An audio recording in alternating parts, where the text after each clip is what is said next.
Okay,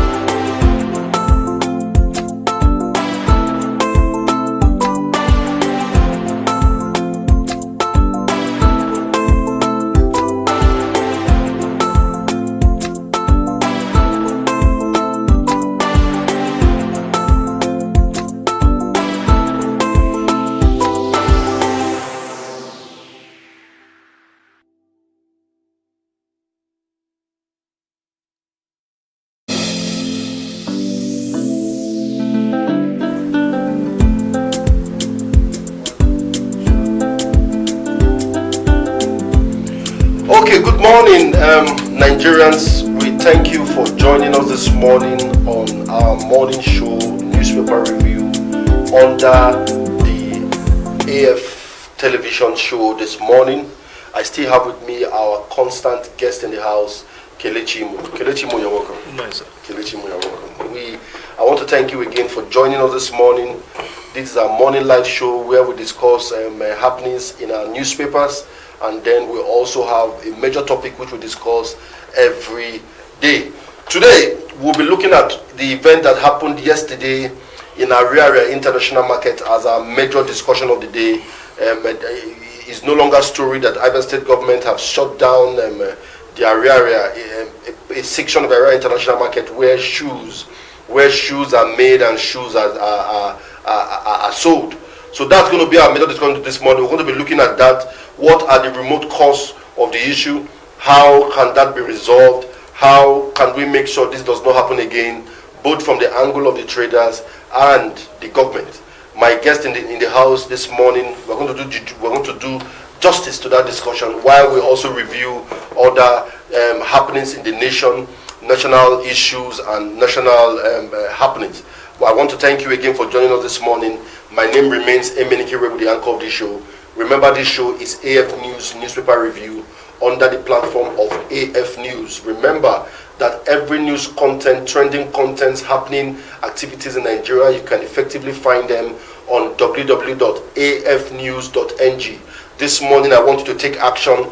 Move immediately to our pages on Facebook. Look for Abia Fact Newspaper on Facebook. You get that particular page, Abia Fact Newspaper, that has above 120,000 likes. Immediately go there and like that page immediately. Then you go over to our next page on still Facebook. Look for AF News on Facebook and also like that page. Those are the pages that when you like, when we start our morning show, you will immediately get notification and you follow. If you want to also get latest news and contents on Twitter and Instagram, you can always get us on AF News NG.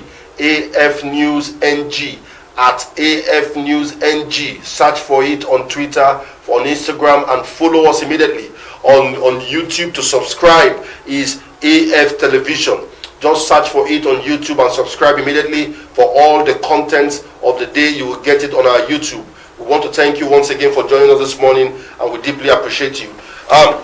Kelechi, you're welcome this morning. Thank you. Yesterday there was an incident in Ariaria Market, the Bakassi area where shoes are made and sold, and there was an altercation, fire outbreak there, and a Abia State fire service truck was burned down and completely destroyed. I believe you know about the issue, and tell us exactly what you think about what transpired yesterday. Well, it's very unfortunate that once again we've heard of fire erupting the market. This is not new. It could be new in our area, but I know that sometime last year or early this year, I believe, Anambra also experienced such an outbreak. However, it's unfortunate and it's very unfortunate. The vandalization of government property is something I wouldn't subscribe to. I wouldn't. I know it might be out of anger, but it doesn't pay anyone to destroy a government property, because it is our common fund that was used to buy the vehicle at the first place. So destroying it, I call on government to actually take action, because that's actually wrong. Okay, we want to make you know that you can drop your comments. Just go to our platform where this live stream is up, and drop your comments there. We'll always get back to your comments and make everybody know what you said and what you are responding to. And my guest in the house just said that it is important that he is condemning the action of destroying government property, because government property are our common patrimony, which should not be destroyed by people. But let's move forward. Don't you think we've had incidences that when a fire outbreak occurs and the people will be calling on fire service, and fire service will take so long to come there, and maybe by the time fire service finally arrives, properties worth millions of naira, just like it happened in Abaya State, where shoes were burned, a lot of things were destroyed, millions of naira worth of goods were destroyed. Are people not, when people are frustrated, don't you think that could be one of the cause of the reaction? Well, yes, it could be. It's natural for anybody to get angry. It's in the human nature for human beings to get angry. But I want to plead to the state government. We should be more proactive than reactive. I thought that we would have borrowed a leaf from what happened in Anambra.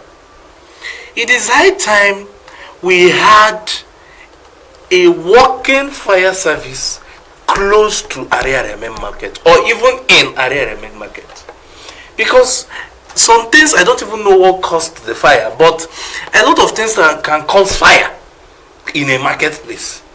And it is important, it is imperative that we have a quick response team to handle such a fire outbreak. And the fire service is their responsibility to quench this kind of outbreak. It's quite unfortunate that as old as we are, we do not have a working fire service at Ariaria. It's quite unfortunate. It's very unfortunate. Our guest is saying that it's quite unfortunate that we do not have a working fire service in Ariaria International Market. And of course, you need to know that Ariaria International Market is a market that have been there for so many years, and it's over 40 years. Over 40 years, and Abia State government are making good IGR from that same market. Our guest is saying that it's important that the state government have a working fire service in that market, as to protect the market. And the truck, which was actually used, as you can see, because they said that may be the only truck available in the above fire service. You see? Don't you think that the state government are taking action to close down the market now and to dissolve the executive of that market? Don't you think the government should take steps to look into how to resuscitate fire service and make it more effective? Exactly. Fire service, Aba is a major town, Ariaria is a major market. There should be fire service in Ariaria. There should be fire service in Oban. All the major markets. All the major markets should have a fire service, so that just in case anything like this come up, they will be ready to swing into action. They should change their vehicle. I love what the type of vehicle they were using to fumigate the classes. Let them upgrade the fire service. Maybe those ones are in Umuahia. Well, what is the difference between Umuahia and Aba? That Umuahia is the seat of power. It doesn't make sense. My point is, whatever that is good for the geese is good for the gander. Aba should also partake in this. Likewise, Oban market and every other major market in town. That's my own view. The government should step up, build a fire service that will fit this particular century we are in, not 911. Not 911. Our guest in the studio is saying that the state government should sit up and provide a better workable fire service sector in Abia State, not the type that we saw yesterday, to make sure that the lives and property of Abians are protected, and to make sure also that when they are called, they will come immediately. Another experience I had some time ago along my area was that there was an incident where fire outbreak was in a particular palatial building close to my residence in Umuahia here, and then that fire service arrived and began to to work. Over time, the water finished. We needed to now call one of these trucks that sell water, who now arrived and began to transfer water into the truck of the fire service.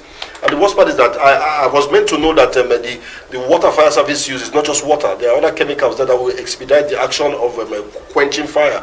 But obviously, when the water was transferred, I saw the water again be pumped out, just like that.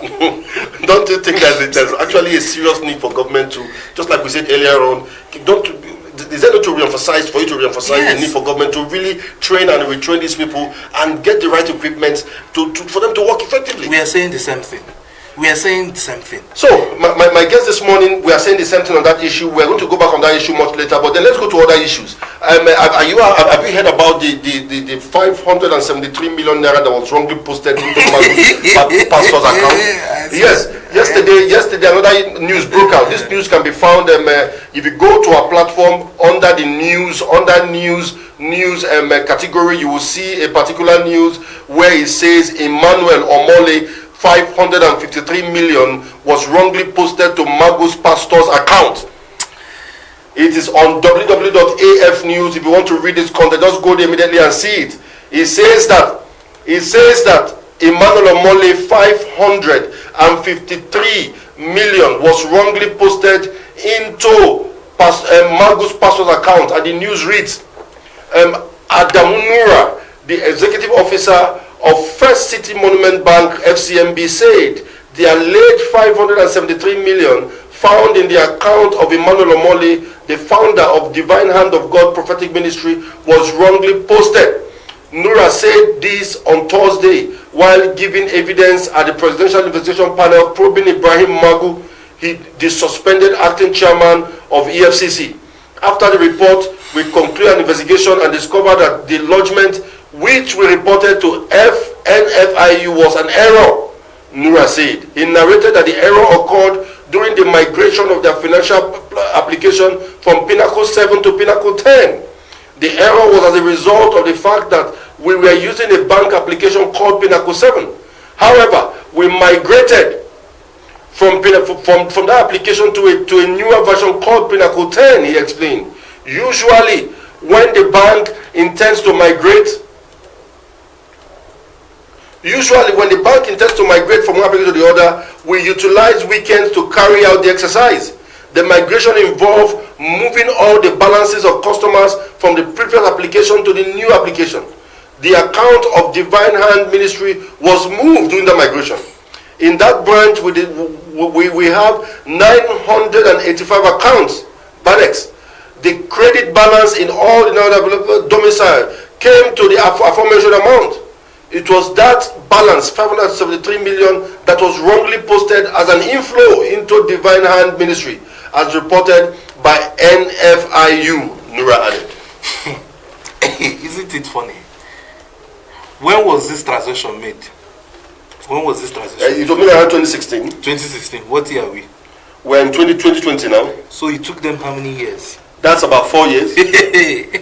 For them to actually come out and say that 500-something million was posted in a pastor's account or a church account.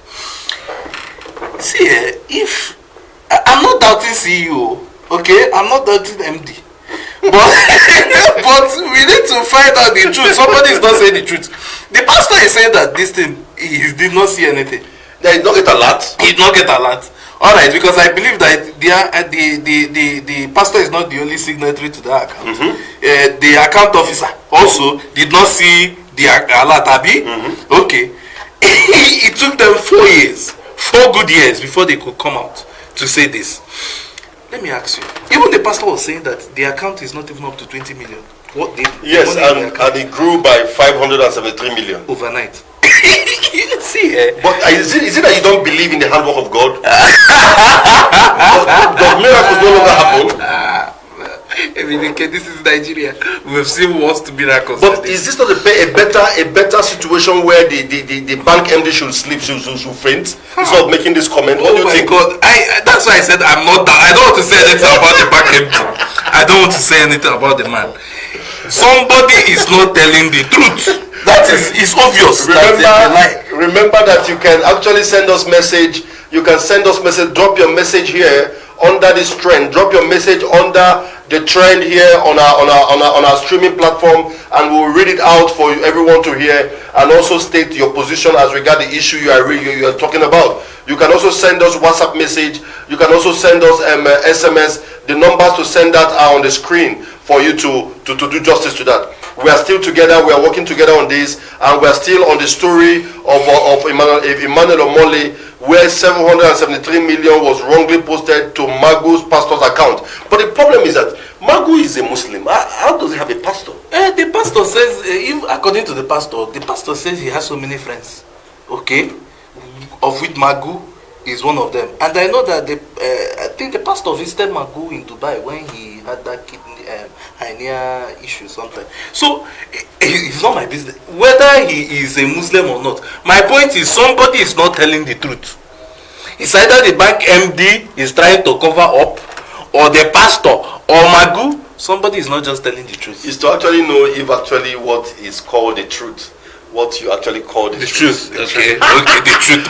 Okay, let's go back to our issue. Yesterday, the former governor of Abia State and senator representing Abia North, Senator Okezie stormed Aba, stormed Enyimba City yesterday, and if you look at our screen, you will see the pictures of people who have gathered everywhere to welcome Senator Okezie to Aba. He is going on the familiarization tour, visiting people, visiting Abians from every nook and cranny. And of course, Aba is one of the ancient cities of Abia State and the commercial hub of Abia State. So the former governor was in Aba yesterday to pay homage to the people, and obviously he was well received by the people. Crowd were everywhere to receive him. What is your take concerning this movement of the former governor? He first went for a funeral mass for the late, I think the priest, I'm forgetting his name right now.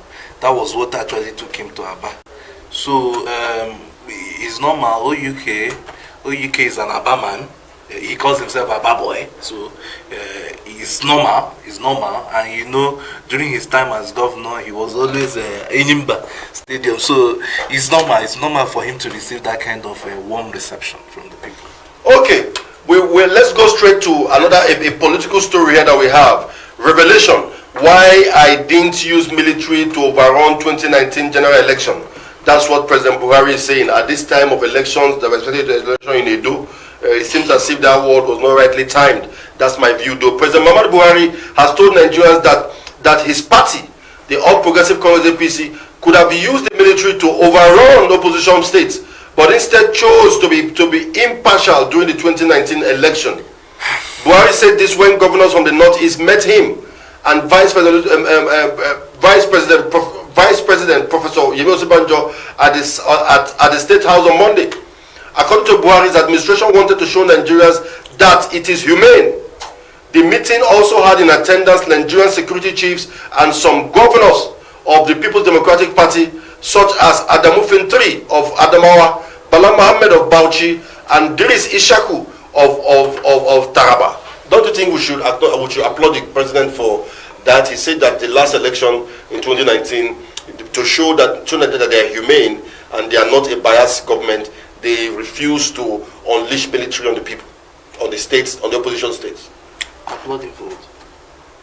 For making sure they don't unleash military. Come on. Why would this is a democracy?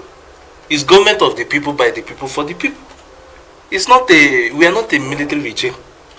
And for me, with due respect, the statement was even a bit sensitive, because Edo elections is coming up. Okay, you didn't use the military during the 2019 elections. Mm-hmm. Invariably, do you want me to make sense from it? Yes, do they intend to use the military in Edo State? No, because that's the election that is coming up. The president is showing you an example that, look, because of the way they have projected their government to be, they have refused to use the military. We have had experiences of military being used in Nigeria, even in the PDB era.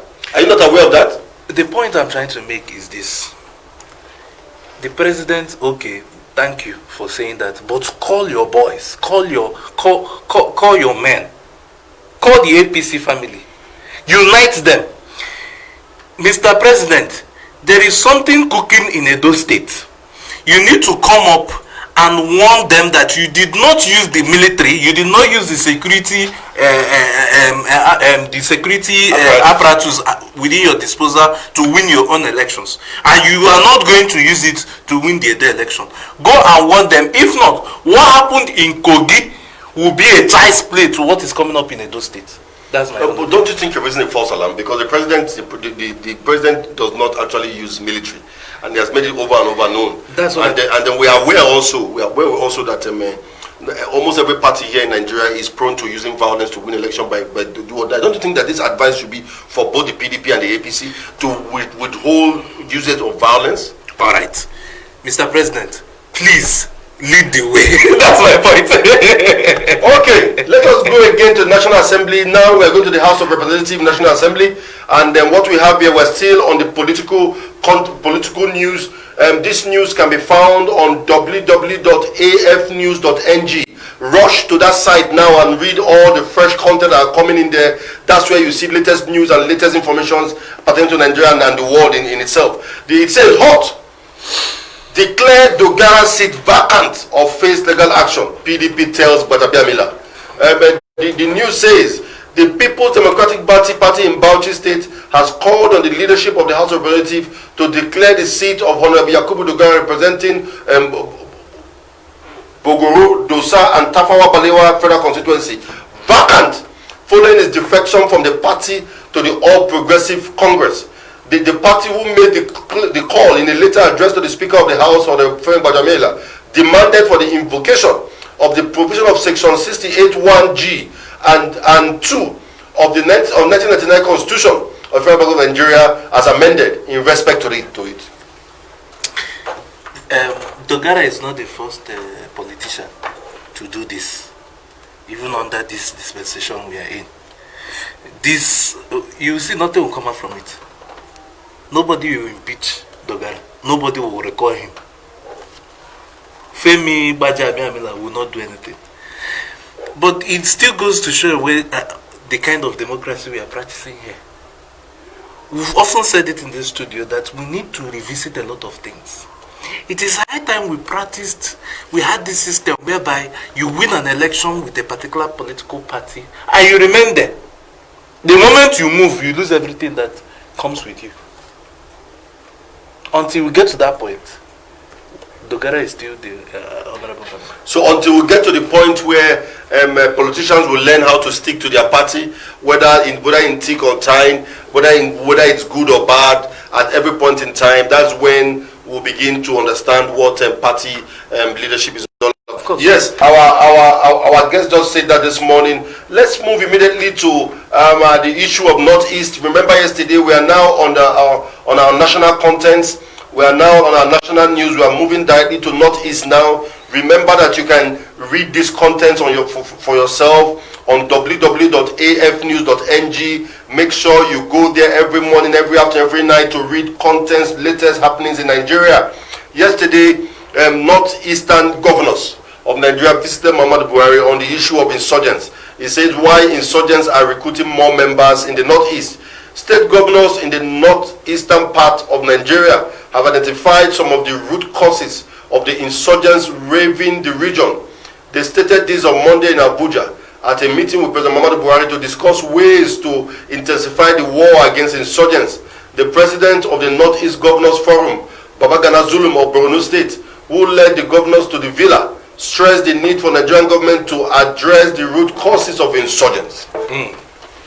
Can you give us an idea into what you think are the root causes of insurgents in Nigeria? Unemployment, poverty, lack of vision.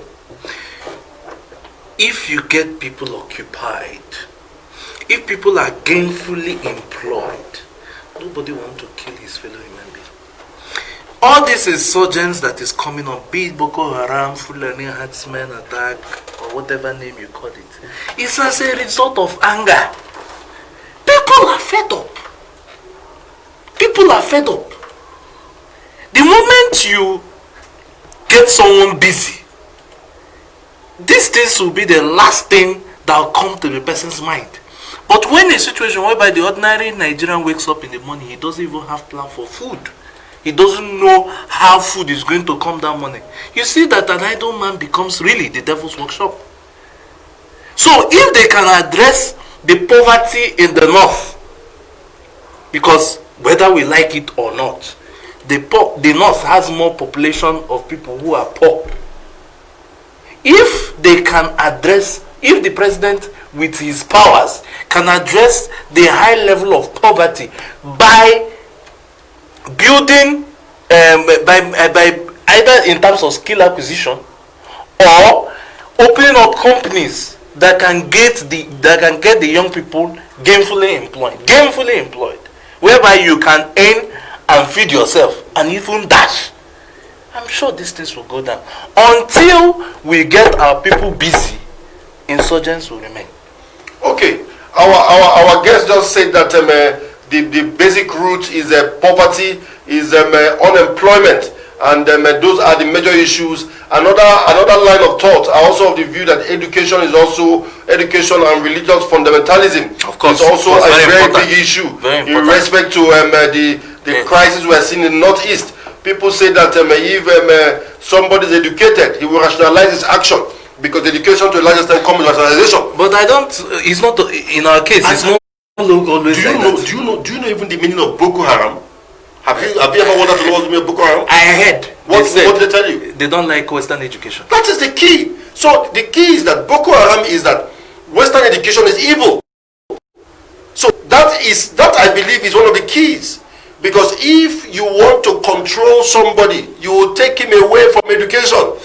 So it's also one of the key problems of Northeast. We need to ask ourselves this question: at what point did they discover that the Western education was evil? The point is that at the point that people are beginning to rationalize what they are being told by fundamentalists. By the time they tell you that it's time for you to kill yourself, and you begin to rationalize and say, no, why should I do that? It is now becoming a problem in the system. Even the weapons they are using is as a result of that same Western education. That's the point.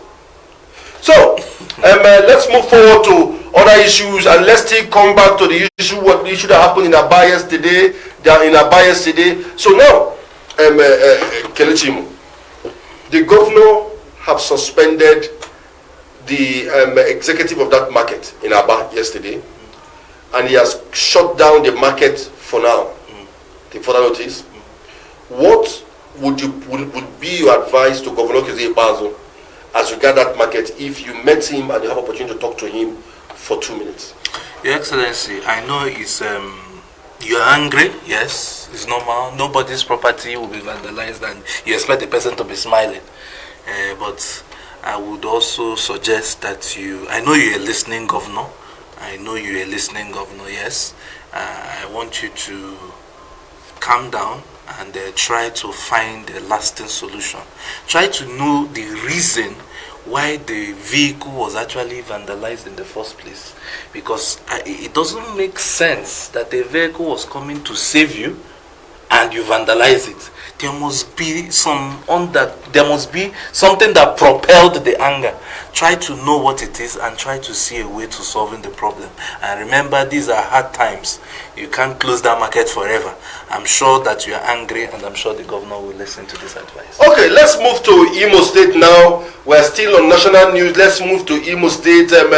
Governor Hope Uzodimma of Imo State is crying out. He's begging PDP people. He's begging Imo State people. He's begging people like Kelechi Imo. He's telling them, please, please, please, please, I beg you. Please, I beg you. I'm begging you with God. Stop calling me Supreme Court Governor. That's what the governor is doing.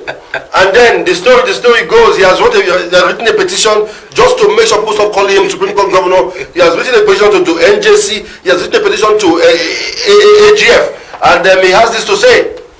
The Imo State Governor, Hope Uzodimma, has petitioned the National Judicial Council, Abubakar Malami, Attorney General of the Federation, over the tag Supreme Court Governor used to describe him by People's Democratic Party.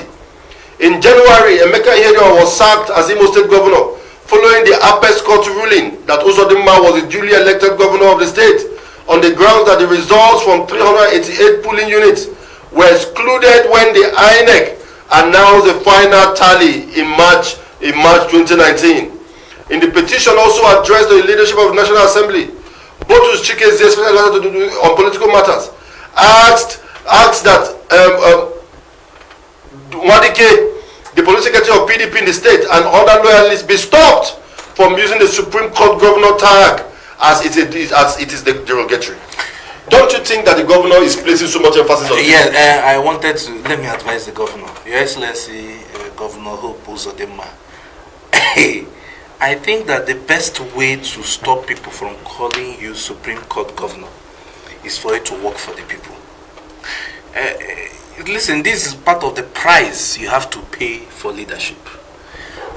The people before you have paid even heavier, more strainer prices before you.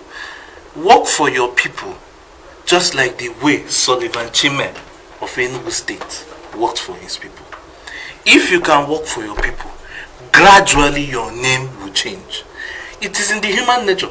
When we were in secondary school, personally, I was called a certain name because of some certain behaviors. If you're not a strong man, okay, everybody, including your junior students, they will start calling you that name because of a particular lifestyle you lived. People call you names based on how they know you. For crying out loud, it was the Supreme Court that made him governor. Okay. No. You understand? I'm getting to a point. Getting to a point.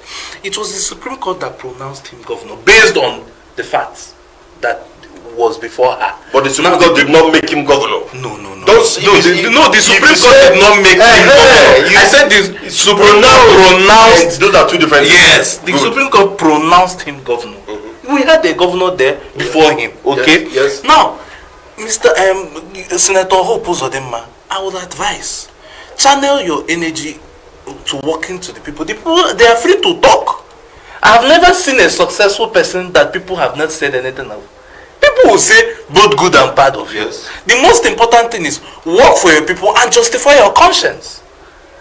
That is the most important thing. Work for your people just like the people before you worked. I admire Sullivan of Enugu. Go there, you know what I'm talking about. So you are saying that the governor should not be bothered about the tag name Supreme Court governor.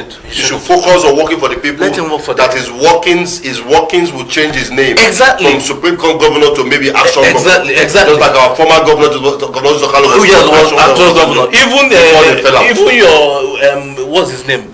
My man, Akpabio, the uncommon governor. Okay. Why he was christened the name uncommon governor? Because of the uncommon things that he was doing. Okay. Our guest in the studio this morning, our regular guest in the studio, Kelechi Imo, is saying that the governor of Imo State should not focus on the name he's called by PDP and the other politicians in Imo State, opposition politicians. He should focus on delivering works for the state, that during the deliverance of those works, that his name is going to change. Of course. That's what he's saying this morning. And we think he's on, I'm thinking that he's also on track. Let's move immediately to an upcoming event in Abia State, which, the youth. Just in. Abia set to host over 3,000 youths on a virtual international youth summit. This is still on national news. Just in. Abia set to host over 3,000 youths on a virtual international youth summit. And the story goes, Abia State Ministry of Youth and Sports Development is set to host over 3,000 youths on a virtual conference in commemoration of the International Day of the Youth, due to hold on the 12th of August 2020. The virtual conference, which will hold via Zoom, will have as topic Youth Engagement for Global Action, with about 25 youths with experience outlined to speak during the conference. Information reaching AF News has it that the wife of the governor, Her Excellency Ikpeazu, will be presenting a brief speech to kickstart the event on the said day. It's a good one. It's a good one. Personally, I attend such conferences. So what do you think about the idea of bringing youth to speak to youth that have been successful one way or the other, of course, to speak to other youths? Of course, is important at this time. Remember, yesterday we talked about people using Yahoo people as their role models. It's also an opportunity to show that, yes, you are young, there are people who are still doing decent jobs and earning decent salaries, and they are making progress in their life, pursuing their dreams. So I think it's a good summit at the right time like this. Yes, our guest is saying that the summit is a good one at the right time like this. That indeed is a good one.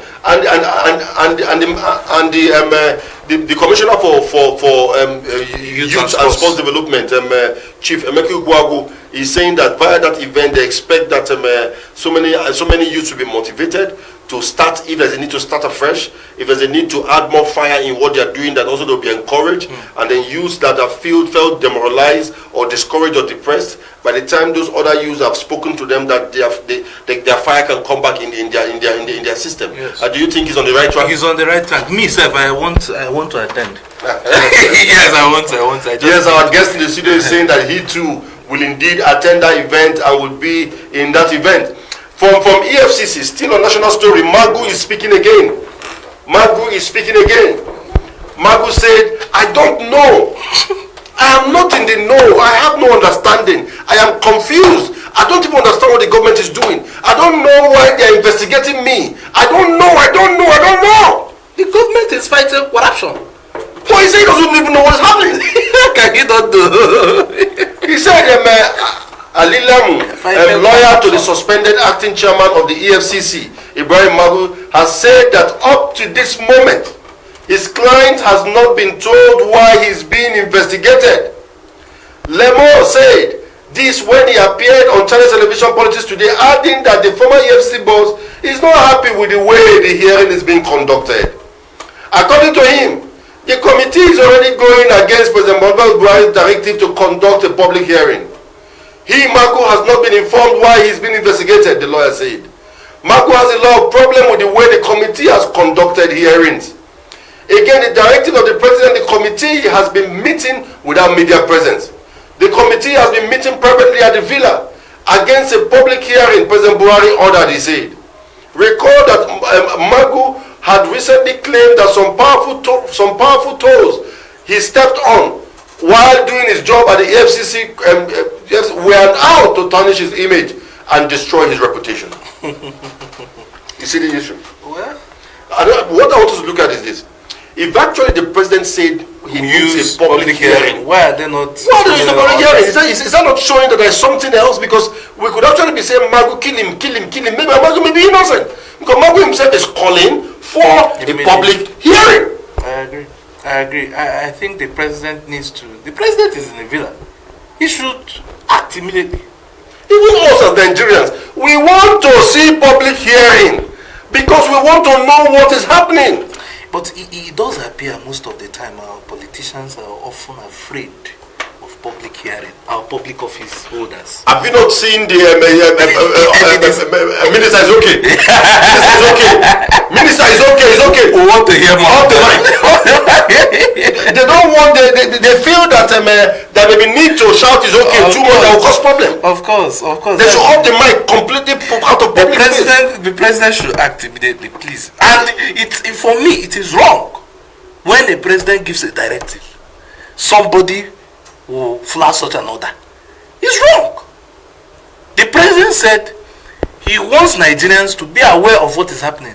And some people have the braggadocio to still go and against the president's directive. I don't know what's happening. This thing can happen under what we are saying, even as a journalist, what we are saying is that we need a public hearing.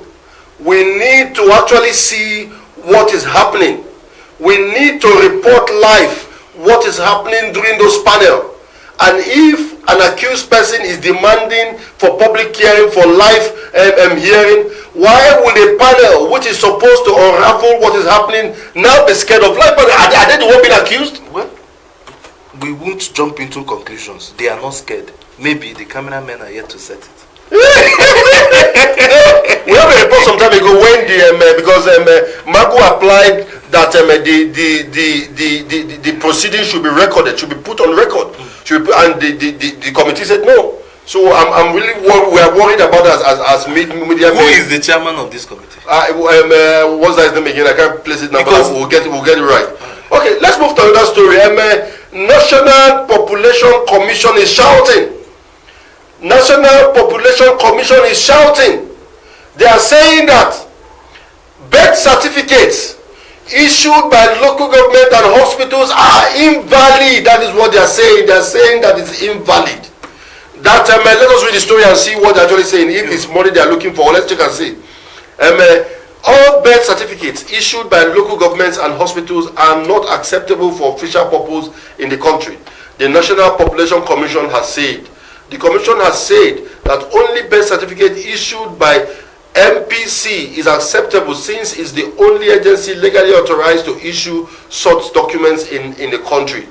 The Ebonyi State Director of MPC, Edward Oba, stated this during an interview meeting and retraining of Ebonyi Health facility workers on birth registration service delivery. But it's true.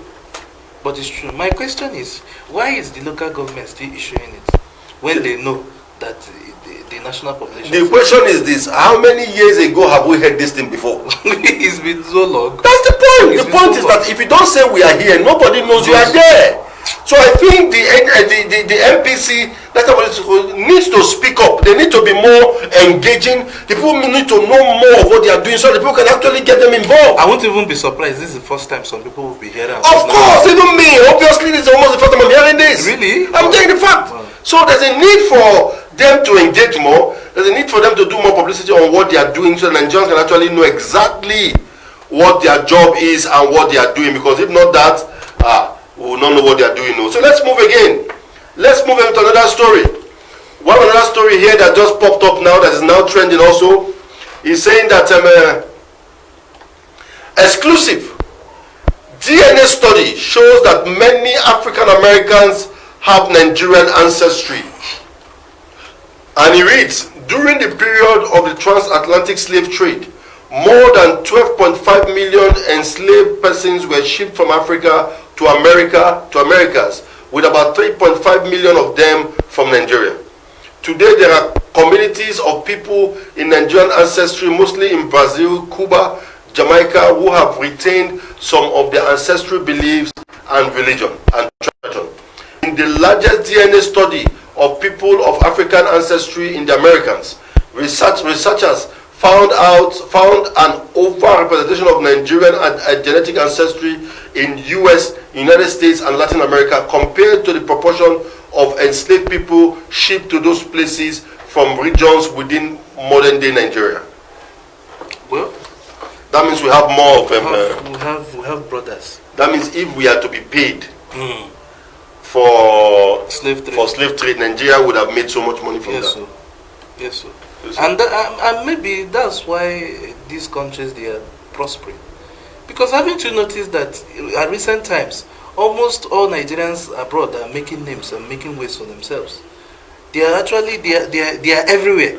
In fact, yesterday I saw a young genius, who, I don't know whether you saw that, a young genius who was just awarded a scholarship or something because he brought a new formula for mathematics. He's a black man in Nigeria, a young man. So I think that what you saw is the truth, and maybe they should start paying us.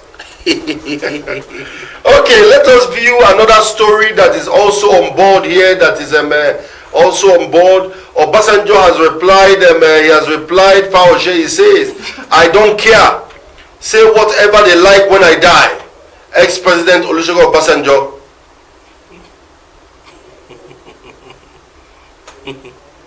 He's saying that Nigerian former President Olusegun Obasanjo has faced criticism following his controversial condolence messages sent to Governor Dapo Abiodun on the demise of Buruji Kashimu has responded. Recall that Buruji, blah, blah, blah, blah, blah. But the former president is saying that he does not care. That whatsoever you want to say when he dies, that he does not care. Of course. He is dead. So how would he care when he is dead? Exactly. Just like he said about Buruji, does Buruji care? But I still insist that that letter was too harsh. Buruji Kashimu does not care because he's already dead. So whatever you're saying about him, you're your own. So let us check another story also that we have here. Court orders substituted service of disqualification suit to Eze Yamu. This fight is still on. Hey, do you know, in fact, this is me seeing the future. do you know, I'm having a feeling, it's just a feeling, that what happened in Rivers might happen in Edo State, where APC might not have a candidate. Don't you see that coming? I don't see that happening. Okay. We want every party to have a candidate. We do not want people now to get into government through bad corners. Just like happened in Zamfara State. Zamfara State, you will see that APC won landslide with very big margin. But the Supreme Court and then the judiciary took over and gave it to PDP that didn't get anything. So I think that it is time that judiciary reduces their interference in politics. And political parties also do a thorough job. Exactly. That's the advice. The point is that it is not fair that probably we have 400,000 votes and let's say 350 votes for one party, and the party that got 50,000 that gets to that position. So what I think is important is that even the Supreme Court should also begin to look at the justification of judicial decisions, like the decision in Zamfara. If I was Speaker, I would have decided that the election should hold here, that they should start afresh, because obviously it does not show the people. The people decide who they want to rule them. Yeah. And if a large number of people have voted for APC, it's bad. So I think the political system should be more fair, should begin to scrutinize their people, their position for election, and try to be more organized. Yes, to avoid they should be more organized. Of interest. They should be more organized. Yes. So the Federal High Court in Abuja on Monday ordered substituted service of a suit seeking the disqualification of the APC governorship candidate in the forthcoming election in Edo State, Osage Izoyamu and his running mate Abudu Ganiyu. Justice Taiwo granting the plaintiff application for subsidiary service ordered that Izoyamu and Ganiyu be served with the suit by pasting the court document and a hearing notice for next sitting at the residence of the duo in Benin and Edo State. Are you sure that can be possible?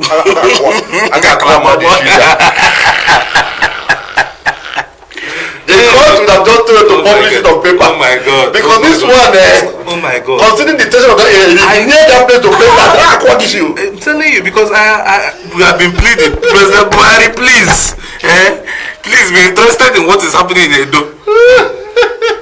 Edo election. It will be deadly for someone to go and pay that in there, my brother. If they send me there, I'll say, no, I'm not going to go before you destroy me. Because the way they are going is something else. Okay. Put it online. There's a story also that is trending now at the moment. Story that is trending at the moment also. Top officers, troops, abandon the fight into fishing business. Let's get the full story. The full story is coming.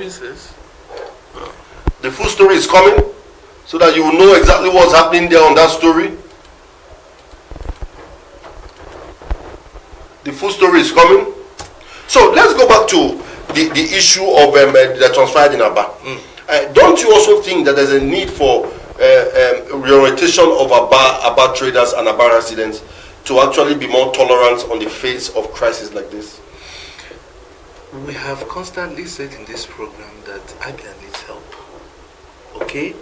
What you saw in Aba yesterday was a reaction of every normal Abian who is not happy with the system. Okay? It is in the human nature for one to be angry. Alright? Where I fault it was that was too far. Your anger, you should learn how to control your anger. Destroying government property is not to anybody's good, because what if the government comes out and say they don't have money to replace it? What happens? And maybe we'll hear another fire incident. The last one we have, yes, they go back and the last one we have, that means everybody will bring one bucket of water. You can imagine how it will look like. Okay, let's go back to our story. Top officers, troop abandon war for fish livestock business. He says that President Muhammadu Buhari on Saturday held a meeting with Governor Babagana Zulum on the security situation in his state. Zulum, who spoke on how he escaped the attack on his convoy, however, insisted on a decisive action to clean the engine's stable. The president promised to take appropriate action, which might involve a complete overhaul of security apparatus in Borno State. It was learnt. According to the president, the president had no holds barred meeting with Zulum to have first-hand information on the slide in the counterinsurgency. The meeting proceeded that of the session of the president had with Northeast governors. According to the president was shocked by security intelligence report on what's going on in the front line. One of the sources said the governor said that all the people of Borno State wanted is adequate security. He said the people are fast losing hope and that the Boko Haram insurgents can be won unless urgent action is taken. Okay, so the governor also, during that particular interaction with the president, revealed also that a lot of them have completely abandoned the work and have joined to selling of livestock and other things like that. No motivation. No motivation. No motivation. No motivation. No motivation. Our guest is saying that no motivation is one of the basic issues that is affecting the war against Boko Haram. Yes, we are rounding up our show this morning. We want you to always get hooked up in the mornings from the hour of 10 minutes after 10, and enjoy our live program as we discuss national issues and other issues as relate to news contents and the world entirely. This morning we've discussed so many issues. My guest, Imo Kelechi. Imo Kelechi. What finally on our discussion this morning? What would you advise the about traders as regard what happened yesterday and the way to go from now? Now that their shops have been closed, what would be the advice? What steps do they take to see how to resolve the matter? To about traders, I want to say I express my sincere sympathy to all of you. It's not easy to lose millions of naira. Yes, your workplace has been closed. I want you to, even if you must channel your anger, you should use all available legal processes to do that. Speak to the governor. I'm sure the governor is a listening governor. I'm sure he will listen to your plight, and I'm sure he will solve it. And to the governor, I know you are angry. I want to plead with you to please calm down and try to listen to your people. You know, like a child. I know what you just did was to flog a child with the left hand. I'm sure you will draw us back with your right hand. I'm sure you will listen to me. It's an advice. We are still your people. You are still our governor. Yes, we want to thank you. Just like my guest in the studio have said this morning, he has advised the Abat traders to be more cautious, to be more understanding, and also appeal to the governor to also be more understanding. What we are asking is that the government of Abia State should take to take in cognizance that the fire service agency in Abia State should be rectified, should be upgraded, should be made to be more effective so that they can meet up to fire incidents on time and rescue lives and property. We want to thank you this morning for joining us on this morning show. I remain Emenike Rebu and my guest is Kelechi Imo. Thank you for joining us. Always make sure that you Google our platform www.afnews for all latest updates, and we know for sure that you will keep enjoying our latest updates and also referring us to other people. We thank you very much and we say may God bless you. Thank you.